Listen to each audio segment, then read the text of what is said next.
Welcome back to Sean's show, everyone. Yay. Thank you so much. Hello. I'm here with Connor behind the keys. He is back. I said that I fired you last week because Alex was here. You're outsourcing to another country. I was out. Actually, Alex is an AI.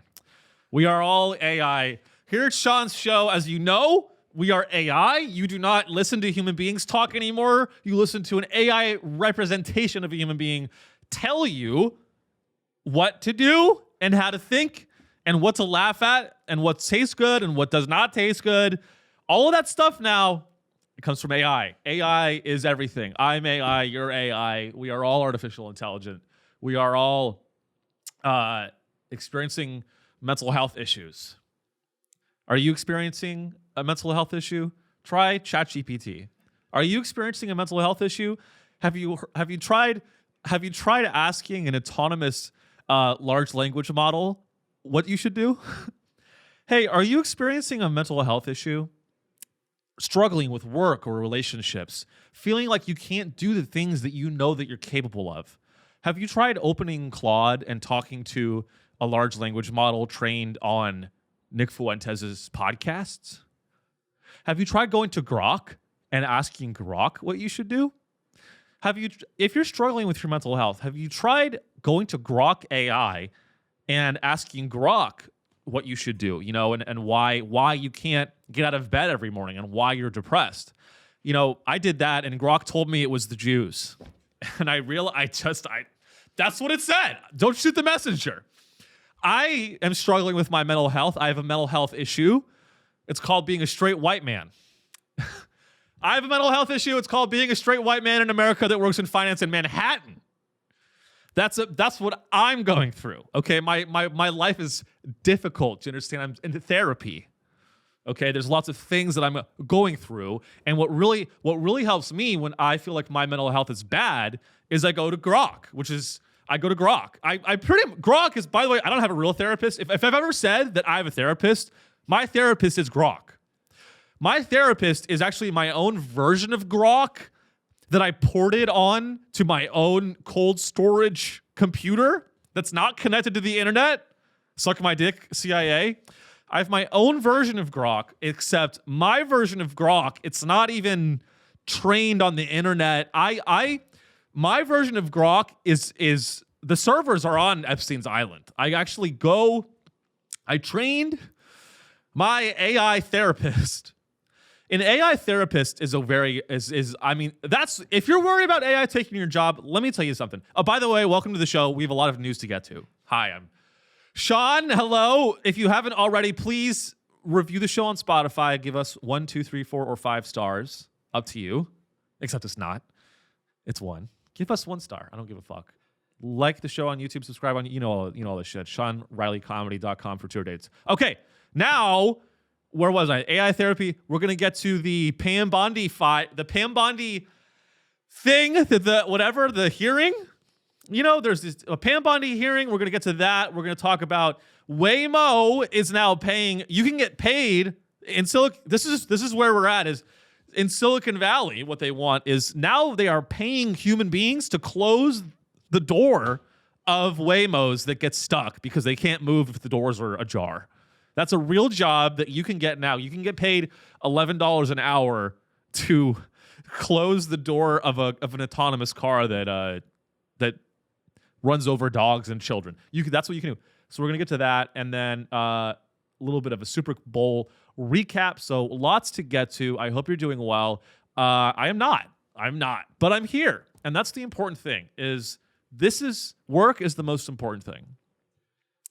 Work. Whenever I struggle, I do. And whenever I'm in a bad place and I'm looking for answers, I just go back to my fundamental ground truth, which is that I will feel happy at the end of working myself to death. Is that working 16 hours a day for a week, for a month, for a year, for a decade, that is the path to paradise. Paradise meaning eating a bunch of pills. Okay. If you want to find paradise, if you want to find solace in this nightmare that we live in, I would encourage you to wake up at 5 a.m. and do a triple shift at McDonald's. Just fucking when it's so funny that like I get alpha male content on my social media feeds, and every other video is some ripped guy, chiseled fucking abs, lifting a fucking 90-pound dumbbell, being like, I used to be fat, then I locked in. Just lock in. And it's like, I don't think that that's actionable. I'm a consultant. That's how I say the words actionable. Is that actionable though? Is telling someone to lock in actionable advice? Or is it are you just saying that to create distance between yourself and the losers? When you tell someone to lock in, what you're telling them is, I'm better than you. That's what you're telling them. Just lock in, bro. It's not that hard. It's pretty hard. What does locking in mean for people? You know what? People hear that. It's like, okay, so I work doubles. I should do 2 double shifts. I should do 2 12-hour shifts being a cashier at McDonald's, and instead of making $280 after tax, I make $560? That's what you want? Just lock in. Let me ask. Oh, yeah, I'll just lock in. Let me ask for more shifts at McDonald's. Yeah, I think I'll do that. And then people will be like, well, no, that actually is the answer, bro. You should just work more and just fucking save money. Why do I have to lock in when the president is a child rapist? Why do I have to lock in? Why lock him up? I don't have to lock in. You're asking me to lock in? Lock him up. Lock him up. I'm talking about Jensen Huang, NVIDIA CEO. I'm kidding. He's actually probably, people always like, actually, Jensen Huang is one of the most reasonable billionaires. He's just like the rest of them. Let's not pretend that any guy at the top of any of these big tech companies is a good person. I think he's the smartest, but I think that his values are not what you think they are, okay? Jensen Huang gets a pass because he started NVIDIA and they make graphics cards. But make no mistake that he's just like Elon. He's just like Alex Karp. He's just like all these other guys. Peter Thiel.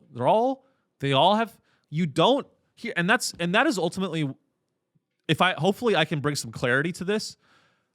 Great guy. Smart guy. I like that guy. His public image is really good.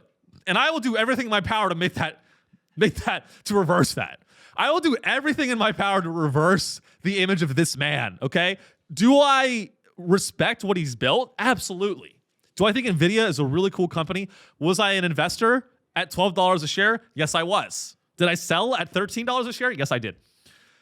In 2016. I had $2,000 of NVIDIA stock in 2016. So don't ever tell me about your suicidal ideation. I have suicidal ideation every day. I was an investor in NVIDIA in 2016, okay? And like a fucking I sold. But, he does business with the government. Don't think that NVIDIA is different. They sell the chips to Oracle, and Oracle owns TikTok. Larry Ellison. I'm not saying Jensen Huang went to the island, but maybe he sold Jeffrey Epstein GPUs.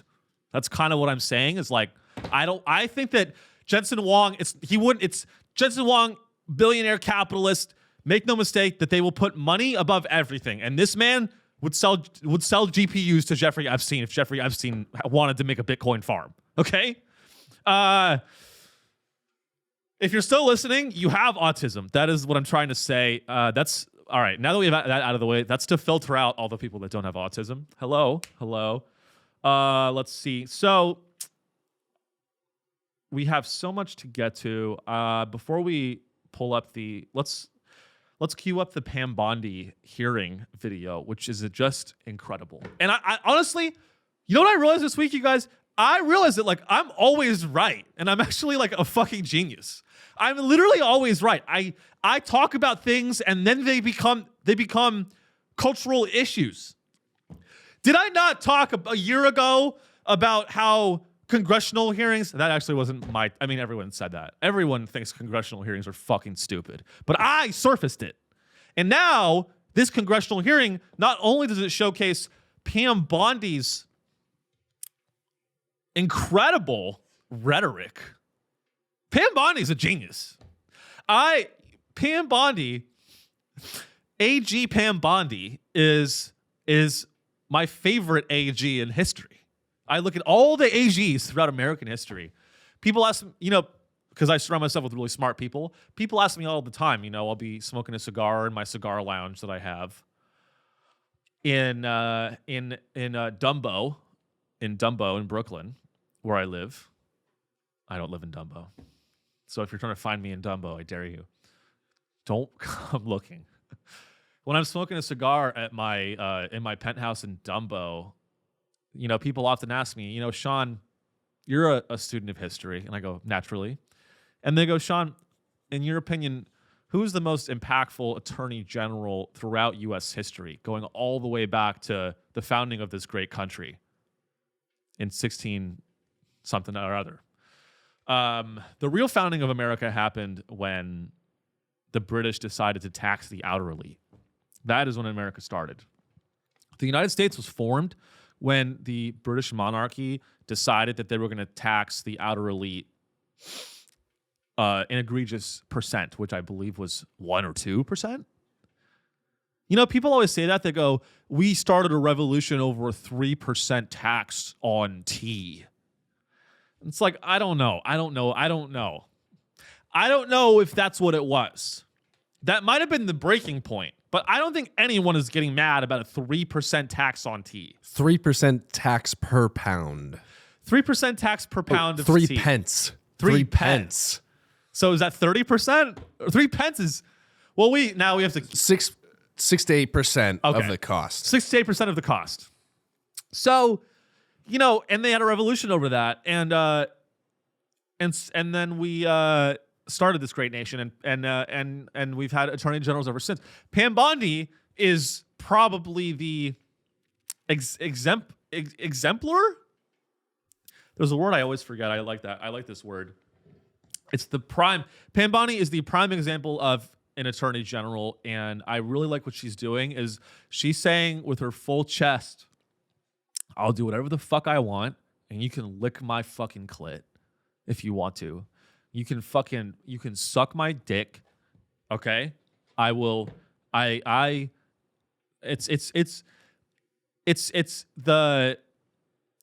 an incredible performance by everyone involved.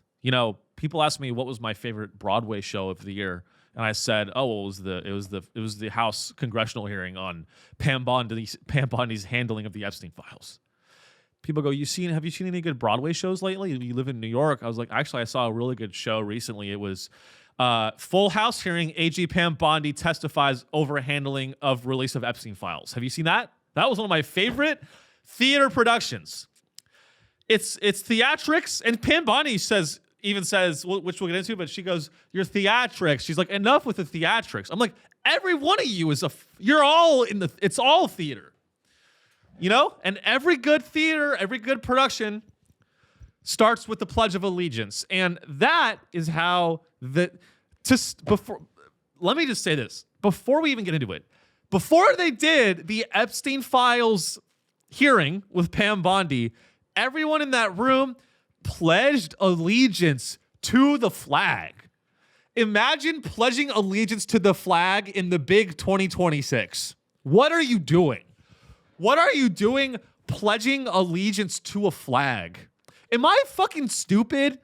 I meet people and this is the power of the Super Bowl. The power of the Super Bowl. You know what the big takeaway from the Super Bowl is? Here, let me cook on this. You know what the big takeaway from the Super Bowl is? It's not, here's the thing. All right? Here's something that you're not going to get on any other podcast because they're all bought and sold by fucking billionaires or pedophiles or billionaire pedophiles. I'm the only podcast that is uncorrupted. Okay? Do you understand? I am unsponsored. I have a Patreon, which you should go subscribe to. Patreon.com/Sean Show. As an aside, I do not take ads. Okay? I make my own money in the AI community. I'm an AI star. And I don't take ads. I don't do anything. That's why you can trust me, because I'm going to keep it motherfucking real. And let me tell you something about the Super Bowl. Let me tell you something about the big game. Now back to the big game. Hey, are you a fat fuck? Back to the big game. I loved it. Hey, are you a fat fuck? Have you tried gambling? Back to the big game. Hey, see all these guys, see all these muscular men and the hot women going, go birds, go bird. And then guys go, raw, and men achieving their lives. The Super Bowl is where you watch men achieve their life's purpose and weep and experience euphoria, the euphoria of the victory in front of the world, on a world global stage. You watch men experience the euphoria of victory. And then it cuts to an ad and it goes, are you a fat fuck? Have you tried gambling a lot? Hey, are you a fat fucking piece of shit? Have you tried gambling with our AI product? Have you tried... It's like guys going, this is the biggest, this is the most, the Gatorade, sweet victory, yeah. This is the most important moment of my life. I can't believe I won the Super Bowl. Are you a fat fuck? Try Kenan, and then it goes, Kenan Thompson goes, hey, remember me? I'm still on SNL. Hey, remember me? I'm still on SNL. Are you a fat fuck? Try GLP-1. Hey, did you know GLP-1s are now in a pill? Oh, I didn't know that. Did you know that GLP-1s are now in a pill? Did you know that Pam Bondi sounds like a GLP-1? Doesn't it sound like a weight loss drug? Did you know Pam Bondi is now Pam Bondi? Hey, I'm on Pam Bondi. Are you on Pam Bondi? Hey, I'm on, ever since I started taking Pam Bondi, the GLP-1 for pedophile. Hi, I'm Sean. We are actually sponsored. I am Sean. I have, my life was bad, and then I started taking Pam Bondi, which is the GLP-1 that makes me oblivious to billionaire pedophiles. I'm on Pam Bondi. Pam Bondi is the only GLP-1 that makes you sympathetic to Jeffrey Epstein. Are you on? Do not take Pam Bondi if you have a consciousness. Do not take Pam Bondi. Do not take Pam Bondi if you have more than 4 brain cells. I'm on Pam Bondi, and I experienced there may be side effects to taking Pam Bondi. Pam Bondi may cause the following symptoms: ignoring 5 to 10 women that were raped on a private island and talking about the Dow. Ever since I started taking Pam Bondi, a weight loss medication, what I realized is that Israel is the only democracy in the Middle East. What I realized after taking Pam Bondi is that, yes, Jeffrey Epstein was a horrible man, but it wasn't an organized thing. It wasn't organized. And that's what so anyway, the point is, at the Super Bowl, I want you guys to really reflect on the cultural, let's ask this question. Let's ask an unbiased question. What were the cultural outcomes of the Super Bowl? What was the cultural impact? Let's explore that. Well, whether you watched Bad Bunny talk about communism in Espanol, which I did not, or you were a real American and you watched Kid Rock talk about how he can't wait till she's 18. He won't wait. He won't wait. That's right. I can't wait. He literally, I won't wait till she's 18. Take her to the prom, man. I'm 32. When I was a young boy, Kid Rock took me into the city and had his way with me. He said, girl, Will, when you grow up, you better not tell anyone about this. The sex that we had. That's actually an emo song. Welcome to the Black Parade. Welcome to the Black Parade is more relevant than ever. Welcome to the Black Parade. One of my favorite songs by Justin Bieber, or whoever the fuck wrote that. My Chemical MC. I know, it's MCR. So, okay. The point I was trying to make. This is Kid Rock. Okay, so we have some lyrics from Kid Rock, one of his songs. These are his lyrics. And he wrote them when he was in his 30s. Don't put them on me. Thank you for that context. That's very important that Kid Rock was in his 30s when he wrote these lyrics. On my cell phone, On my cell phone, I'm paid, G. Can't call me, just page me. Young ladies, I like them underage, C. Some say that's statutory, but I say it's mandatory. I think you should be put in jail. I think you should be put, Kid Rock, you should be put under a jail for saying that what he's referring to is, if you guys don't know, what he's referring to is statutory rape. And so what he's saying is that statutory rape is mandatory. Now, he's saying that it's mandatory to rape a child. And yes, I consider a 17-year-old a child. If I firmly believe, and I will go here because I'll go anywhere. I will say this. I'll say this into the fucking camera for all 12 of you listening, okay? I'm actually getting more of an audience now, which is a little scary. Half your age plus 7, you cannot go wrong. I've thought about it, truly. Let's do the math, okay? In fact, half your age plus 7, as a rule of thumb for how young you can date, it's actually more conservative than the law. The law says 18 or up. Half your age plus 7 is what I believe, and that's actually more conservative. Because if you're, what? I'm 29. 29 divided by 2 is 14 and a half. 14 and a half. And that's the age. What if I'm like, look, I believe in half your age. No, half your age plus 7. 29 divided by 2. 14 and a half plus 7 is 23 and a half, right? 14 and a half. It's 21 and a half. 21 and a half. See, even that is too low. I'm 29. Think of a 21-year-old. So 20 would be 17. 20 would be 17. All right, that's a little okay. There's some edge cases where we can't. Is that true? Oh, that is true. Yeah, 20 divided by 2 is 10 plus 7. All right. There's some ages where I'm okay. You know, these things exist. This is an area. There's Romeo and Juliet laws. We know about this stuff. But I also feel like these are the questions that other people should be asking themselves when they're writing these lyrics. They go, let me think about it. Oh, I have this stance. Oh, I did the math. Math doesn't add up. Yeah, the math, it's like we are all reasonable human beings. And if you're defending, like I watched these other shows and it's like, they're like, well, like they were just there to have a good time. And they didn't know how old they were. Yeah, you did. Yeah, you did, you fucking lying fuck. You lying pedophile. How does it feel to defend lying pedophiles? Anyway. So, you know, the point is, whether you watch, that was a big departure. My point is, whether you watched Bad Bunny or whether you watched Kid Rock at the Super Bowl, I want you to think about this very, very critically, okay? Whether you watch Bad Bunny, whether you watch Kid Rock, we all watched those fighter jets fly over the stadium. Did you ever notice how there wasn't an alternative to that? No. You can watch Kid Rock, you can watch Bad Bunny, that doesn't matter. You will watch the fighter jets fly over the stadium. We will all watch the fighter jets fly over the stadium.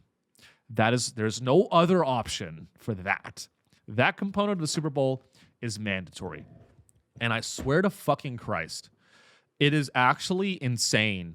It is actually insane how many people I saw on the internet and, you know, even people in my life after the Super Bowl. It happens every year where the military jets fly over the stadium and everyone goes, well, you gotta admit that's pretty cool. No, I don't. No, I fucking don't. Well, hey, I don't really like football, but you gotta admit, when they send the B-52 over the stadium, you gotta admit that's pretty fucking cool. No. Actually, it's a waste of our tax dollars. You gotta admit, seeing our military jets fly over that stadium, it makes me feel pretty safe and secure. It makes me feel pretty safe seeing all these jets fly over the Super Bowl. You know where they're going? They're gonna go bomb Iran. Well, I gotta admit, it's pretty cool seeing those big planes go, meow. Hey, by the way, if you're not autistic, you can't be into this. You gotta be, I fucking have a degree. I have a bachelor's degree in aerospace engineering with a concentration in astronautics. This is not cool, okay? You're not allowed to think it's cool. Only I can think it's cool, and even I don't think it's cool. Because seeing these airplanes at the Super Bowl go, meow, everyone goes, ah! Are you guys fucking retard? And then they go, free Gaza. Liberals see this and they're like, you gotta admit that's pretty cool. Free Gaza. This is not a free Gaza image. You gotta admit, seeing the F-35. By the way, the F-35 is a failed platform and did not hit specs. Okay, the F-35 is a platform that has just exists to create jobs. This is just to create jobs. All this does is it creates jobs. That's all it does. It creates fake jobs. Okay. You gotta admit, it's pretty cool seeing a B-52 fly over the stadium. I wish the B-52 nuked the fucking Super Bowl. I truly wish that those, you know what? You gotta admit, it'd be a very funny bit if when the planes fly over the Super Bowl, they fucking nuke the Super Bowl. That's what I would do. Nuke the Super Bowl. Or at least shoot a few refs. Those fucking refs are corrupt. It's like, what are we? It's like people fall for and my overall point with that is that they want to distract you with the culture war. They want to distract you with, hey, did you see Kid Rock or Bad Bunny? Doesn't fucking matter because we all watch the F-35s waste our tax dollars. You gotta admit, it's pretty cool seeing the F-35s spend $50,000 every millisecond flying over the Super Bowl. I don't, why am I paying for that? I'm a 1099 independent contractor without health care. And you're spending my fucking tax dollars on this fucking bullshit? How about don't fly those planes over the Super Bowl and give everyone in America a check for 12 cents? No, truly. I would rather you write me a check for 12 cents from the Federal Reserve than spend however many millions of dollars it was on this theatric military display. It's a marketing event. These planes flying over the Super Bowl, it's a marketing event that says, this is symbolic, okay? This is symbolic, and it's saying, yeah, by the way, it's symbolic, and the message is this. The message is this. By the way, when it comes down to it, we're gonna bomb them. They want you to see the F-35s fly over the Super Bowl so that you like the image of an F-35. So that when you see an F-35 over Iran, you remember the F-35 over the Super Bowl. Is this fucking so hard to understand? I got a stat here for you. Let's hear it. In 2011, when the game was hosted in Dallas, there was a flyover. Yeah. The only cost associated with the flyover was fuel. The cost of the fuel in 2011, $109,000. Total? Wow. But this is a decade and a half ago. Yeah. $109,000. That's still a lot of fucking money. Yeah, I thought it was I thought it'd be in the millions. Then you think about building the planes. Then you think about we're paying for those people to be readily available. Right. It's the unassociated cost. They're only saying the real cost is $109,000, but then there's the other stuff on top. Exactly. It's like, yeah, there's the fuel cost, which, for my accounting nerds is a direct cost. Then you have all the indirect costs associated with making this stuff operational. Now, spending $100K to do a flyover, I gotta think that this is more. I gotta think it's just whatever it is, whether it's $100,000 or $1 million. It's an excuse to get these guys out of the house. If you have a license to fly B-52, the only time you're flying it is to kill children or over the Super Bowl. We build B-52s solely for the purpose of flying them over stadiums. People design the B-52s to nuke Iran. It's like we're just gonna do it. We're just gonna fly them over sports games. You're clear to fly over the Super Bowl. Copy that. Flying over the Super Bowl. So it's called softening. It's to soften the image of the U.S. military. Okay, and if you don't see that, then there's no help for you. If you see this and you're one of the people that go, well, you gotta admit that's pretty cool. You gotta admit that's pretty cool. I don't ever want to hear, if you saw this image of the planes and you said anything to the effect of, you gotta admit that's pretty cool. I don't ever want to hear your opinions on geopolitics ever again. You are a sheep. You are a fucktard. You are a fucking tard. You are a dumb fucking person. You are a dumb fucking person. You probably watch Iron Man and thought it was good. If you watched the movie Iron Man and thought it was good, I need you to get on a GLP-1.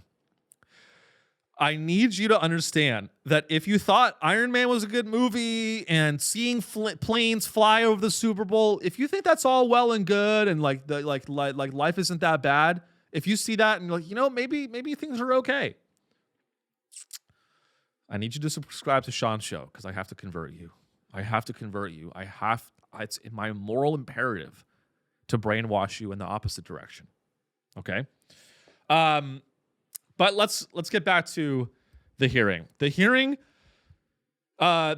So Pam Bondi was testified, and the way that they started the hearing was doing the Pledge of Allegiance. Now, I don't know if you guys remember the Pledge of Allegiance, but it was something that we did in school where we stood up and put our hand over our heart, and we looked at the flag of the United States, and we pledged allegiance.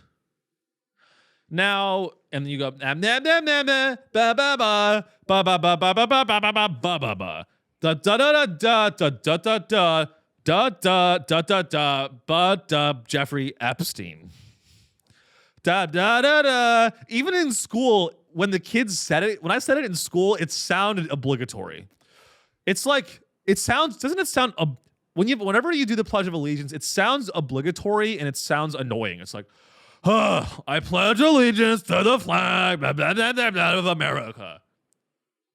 I was one of those guys during the Pledge of Allegiance. When they said under God, I would go, I pledge allegiance to the flag. I don't even know what it is. I forgot it. I pledge allegiance to the flag of the United States of America and to the republic for which it stands, indivisible, with liberty and justice for pedophiles. I pledge allegiance. Can we watch these fucks do the pledge? Almost 1/3 of the American people live in a city, county, or state where the left-wing leadership tells local law enforcement. They let it rip at the very beginning of the video, which is pretty amazing. Let's watch these. The gentleman from Wisconsin, Mr. Tiffany, to lead us in the Pledge of Allegiance. Oh, here we go. Come on. You're all sellouts. I pledge allegiance to the flag of the United States of America and to the republic for which it stands, one nation, under Peter Thiel, with liberty and justice for billionaire pedophiles on Little St. James. We begin with opening statements. Insane. The chairs now recognize 18 cities, 11 states, 3 counties, and the let's jump to. So let's watch a little bit. So what I want to highlight here, we won't watch a ton of the video because I think people think it's boring. I do. What I want to highlight, her opening remarks start at 20 minutes, but let's even just jump to, I think I have another timestamp underneath that. Where she talks. Yep, I see right here. Okay. I want to take a moment to acknowledge the Epstein survivors here today. Yes. This was the big moment, and we're gonna watch it, and then we'll dissect it. It's sick. You've probably seen it already. But we'll just play it for context in case people haven't seen it yet. million pages, including 180,000 images, all to the public, while doing our very best in the time frame allotted by the legislation to protect victims. And if you brought us a victim's name that was inadvertently released, we immediately redacted it. All members of Congress, as you know, are invited to visit DOJ to see for yourselves. I want to take a moment to acknowledge the Epstein survivors who are here. She goes, hey, we're not hiding any of the files. If you want to see the files, we have a room and there's an alligator pit. Yeah, hey, Pam Bondi at that hearing, she goes, hey, we're not hiding anything. Anyone, you are all welcome to view the unredacted Epstein files, okay, on Windows Vista. Hey, the Epstein files, they're available. Where are they? Well, it's in a we set up a computer. It's a Windows Vista machine with 128 megabytes of RAM. Okay, it's a machine. Hey, we made some budget cuts. Doge cut our budget. The problem is, if you want to see the Epstein files, Doge, they did cut the IT infrastructure budget, so we have to make do with what we have. And what we have is a computer from 1998, and we have all the files loaded. And if you want to get into that room, it's not air conditioned because it's not heated. It's a cold room. If you want to go see the unredacted Epstein files, you are welcome to. All you have to do is get over the crocodile pit. What we do, if you want to see the Epstein files, what we do is we actually have to soak you in deer blood. Okay, if you want to see the Epstein files, what we do is you're welcome to see them, but what we do is we take a bucket of deer blood and we actually toss a bucket of deer blood onto you, and then what you have to do is you have to go over a shark pit. We have a shark pit set up where you have to swim through what we're calling it the shark pit of nightmares. It's called we actually got the shark from Jaws. We got the shark from Jaws, and what you have to do is you have to swim through that, and then again you can see the Epstein files. They're there. They're there for you. They're available to anyone at any time. They're unredacted. Not hiding anything, not trying to delay the process. Once you get over the pit of sharks and you swim through that, you have to do what you also have to do. Again, this is just part of the sort of the legislation that we're dealing with. The way we have it set up is you have to answer you have to go over a bridge, and before you get over the bridge, you have to talk to a bridge troll and answer his riddles 3. Okay, so if you want to get to the Epstein files, you have to answer the troll's riddles 3, and if you get any of the riddles wrong, then he actually curses you and turns you into a jar of lemonade, like a millennial core lemonade jar, and you are sentenced to be a jar of lemonade for eternity. So that again, anyone can see the Epstein file. Once you get through the troll and answer his riddles 3, you get over that bridge. The final thing you have to do, if you want to see the Epstein files, you have to fuck a kid. There's a kid there, and sometimes it's, again, I didn't make the rules. If you want to see the unredacted Epstein files, there's a child that we have from the island, the last guy, and you have to fuck him. It's a take a name, leave a name system. It is. And that's actually in the spirit of releasing the Epstein files. That's actually how it's always been.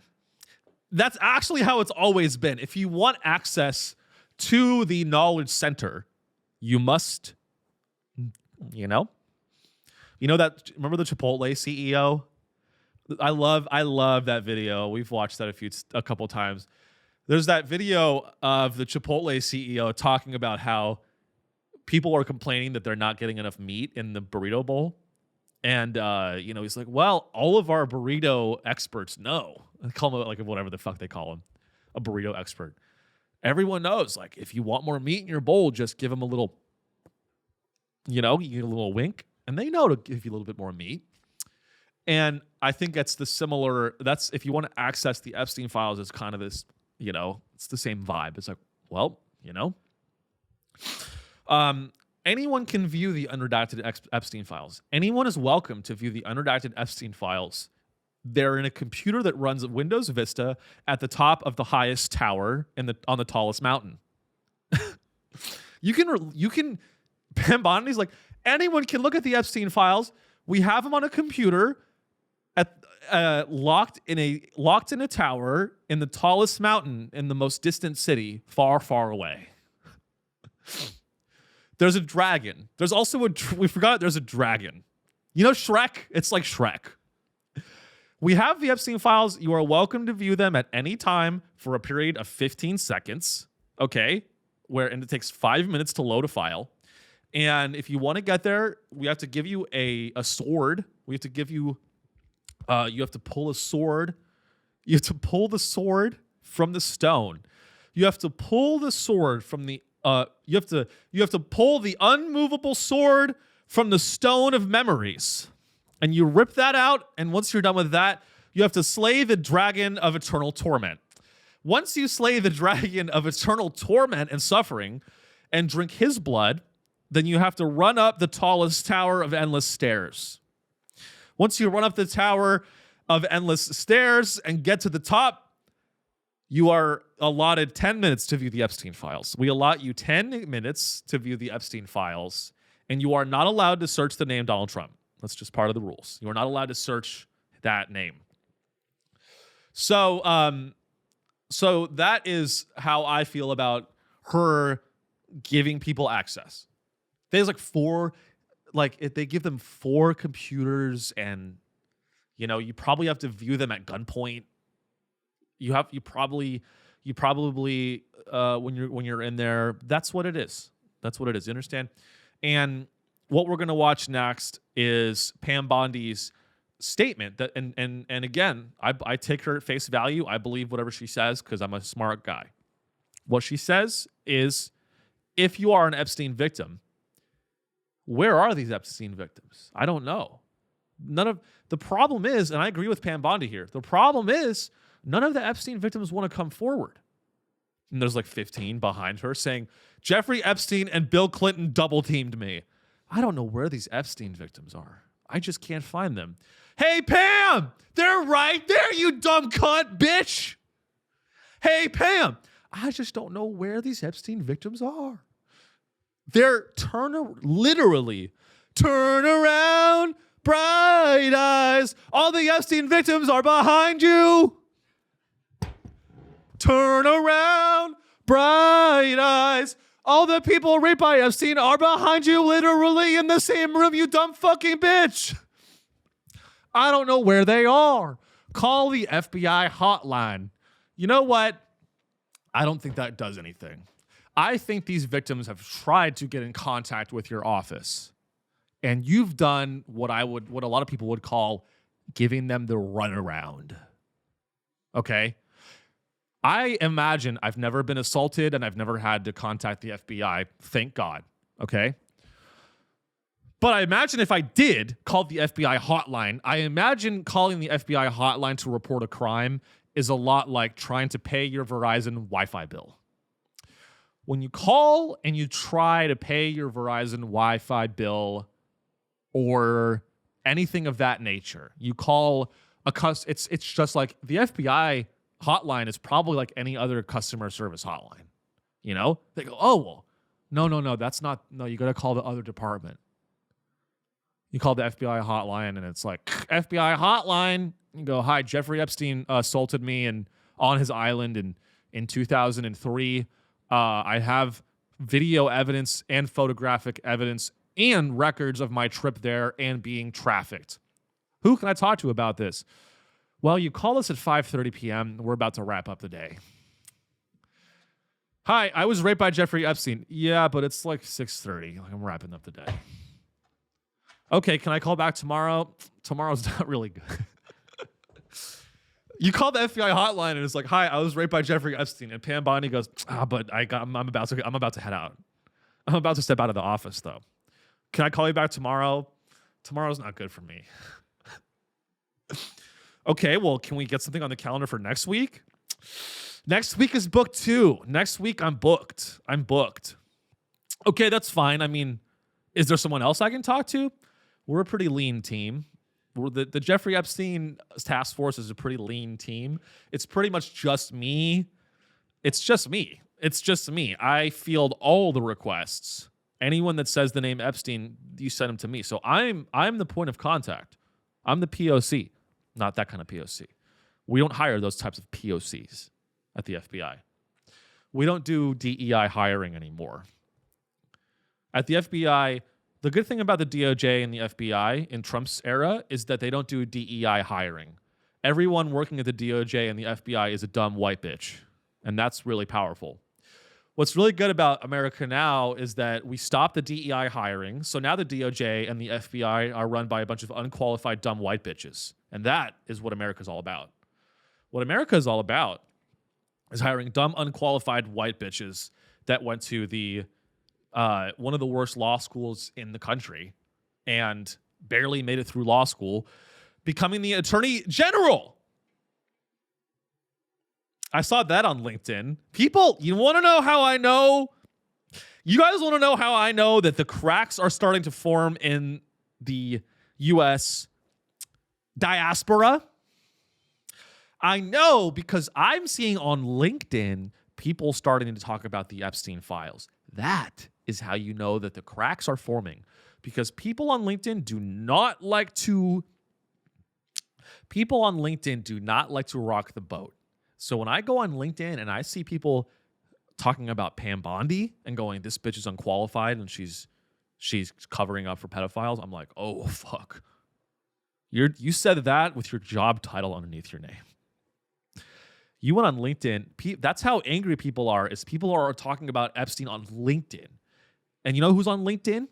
LinkedIn was started by a guy who hangs out with Jeffrey Epstein. People are going on LinkedIn, which is founded by Reid Hoffman, who was Jeffrey Epstein's buddy, and they're posting about how unqualified Pam Bondi is.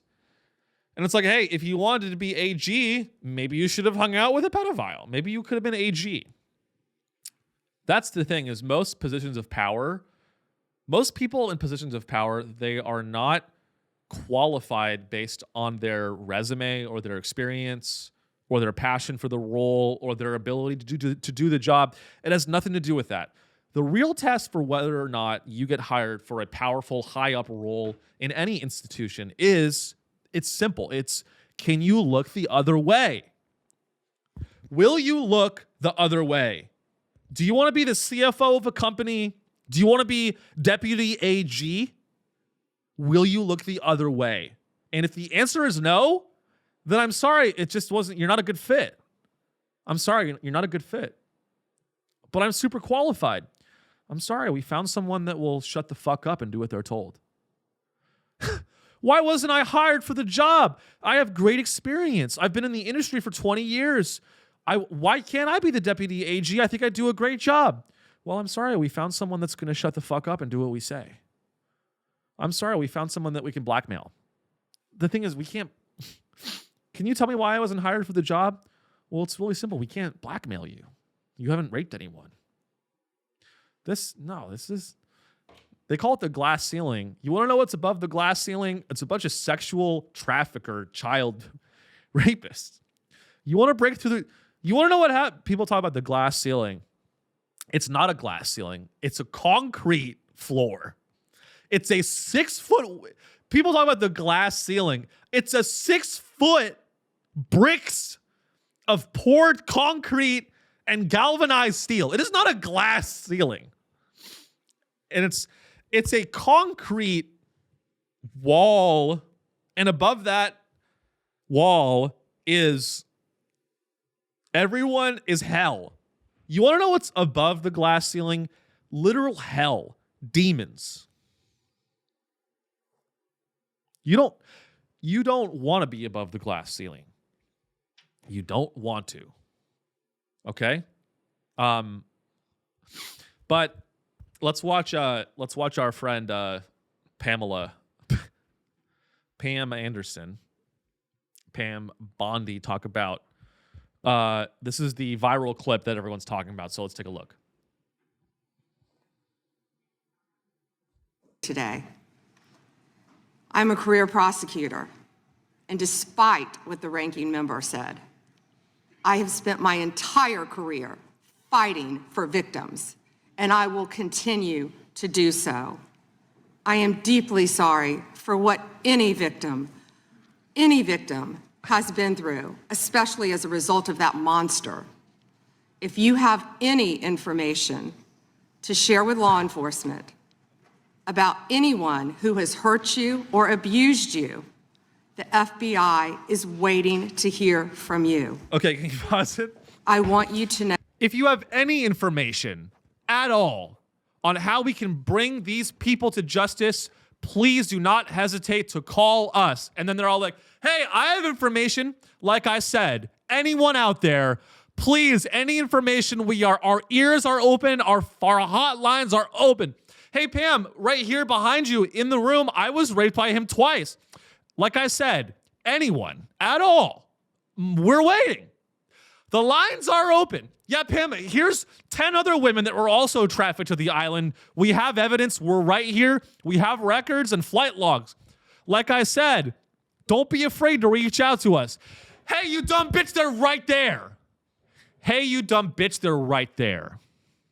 I mean, what an incredible image. If you have any information at all, we're begging you to come forward. It's okay. You can be brave. I've spent my entire career covering for pedophiles. I spent my entire career propping up a system where powerful men can do what they want with no consequence. As the AG of the United States, it's my honor to cover for billionaire child rapists for decades. That's been my entire thing. So if you're a victim, you know, when she says if you're a victim, what she means is the billionaires that got caught. If you're a victim, and by victim I mean Les Wexner.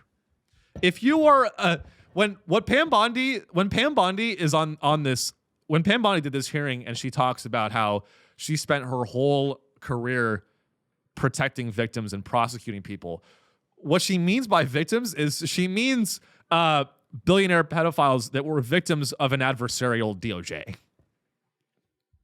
What she means is that she has gone to bat time. She goes, time and time again, I've gone to bat for victims of an adversarial politicized DOJ that tries to go after my friends, Les Wexner and Joe Rogan. I'm naming names. I don't know. Maybe not him.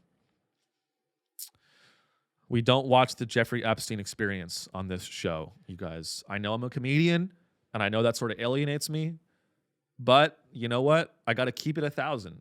I got to keep it 1,000. You know, you got to keep it 1,000. A lot of, I mean, it's just like, just so much of a, so many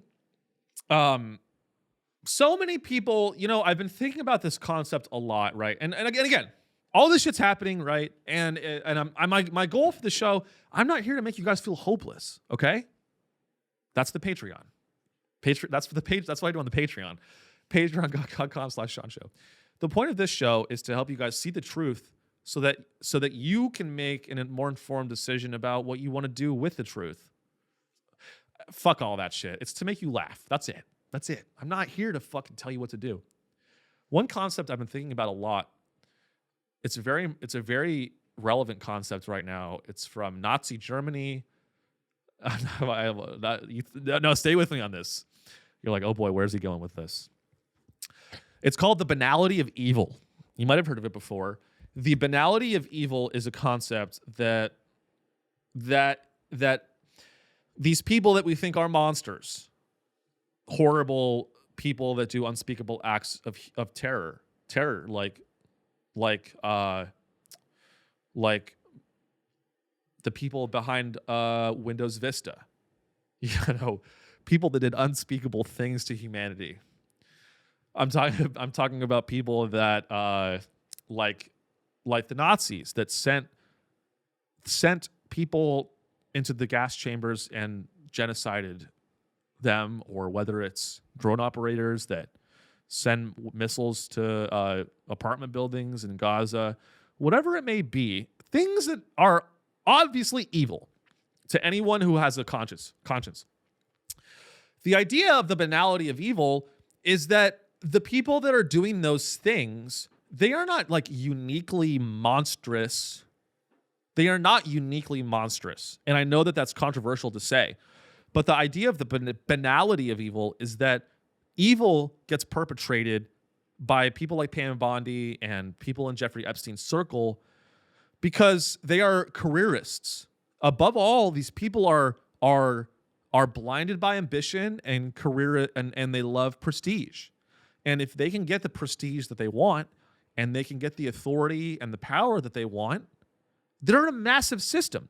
Nazi Germany was a big fucking system. The Nazi Germany was a massive bureaucracy. Okay? That's how it went down. Okay? So if you're part of that bureaucracy, you might be the equivalent of, maybe you're listening to this and you're a VP of sales at Salesforce. That's the equivalent of gassing juice. I'm kidding, of course. What you do is worse.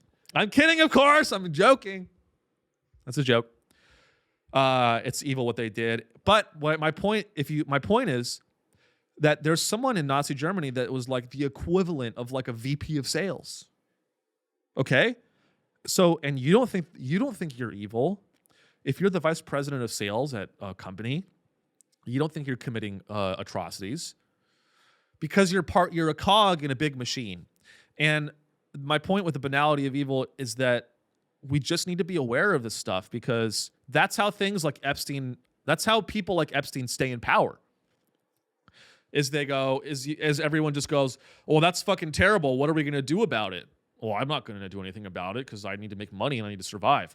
I get that you need to survive, but have some fucking integrity.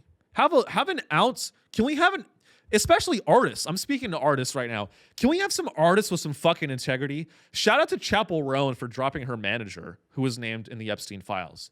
I have a lot of respect for that. Put a shirt on. That was fucked up. I love the dress. Whatever, it was revealing. Which is whatever. Do it. Fine. We get to cut that out. No, we don't. I won't. But no, I'm a champion of women. I thought it was stylish. I actually like it. And shout out to Chapel Roan. I'm just joking, you guys. Shout out to Chapel Roan for dropping her manager, who is named in the Epstein Files. You don't need to hang out with pedophiles and people or institutions that co-sign them. You don't need to do that. You don't need to do that. I understand that it's a gray area. I understand that there's no ethical consumption under capitalism. I understand that we all need to survive. I understand that if you want healthcare, maybe you have to work for the devil. If you want healthcare in America, you have to work for Satan Incorporated. I understand the realities of what it's like to survive in this country. I get it. Okay? But if you are someone with power and you have the privilege of being wealthy, or the privilege to not have to work a 9-to-5 job, those are the people that are even fucking worse. Those are the people that fucking double down on hanging out with Epstein, and the people that have the privilege to not be involved in these systems double down on being involved in those systems. And that is the banality of evil. That's just what I cannot abide and I cannot understand. And maybe I never will. And that's why I can't get booked at the stand or the Comedy Cellar, which is facts. Because, when you talk your shit, you got to own the consequences, and I do. Wow, I can't believe I got through the whole show like that. Guys, thank you for listening. I owe you a Patreon. If you want extra content, patreon.com/Sean's show.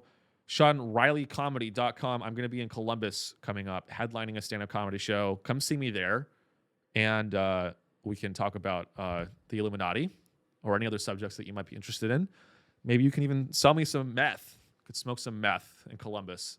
Come smoke meth with me in Columbus. I'm I'm not messing around. I stole that from someone. And we'll see you on the Patreon, guys. God bless. God's not real. Remember that sovereignty is an illusion and religion is as well. And the only thing that's real is money, cash. Go get that money. Let's get this bread. That's it. So have a great week. I appreciate you listening. Subscribe, like, review, comment. Bye.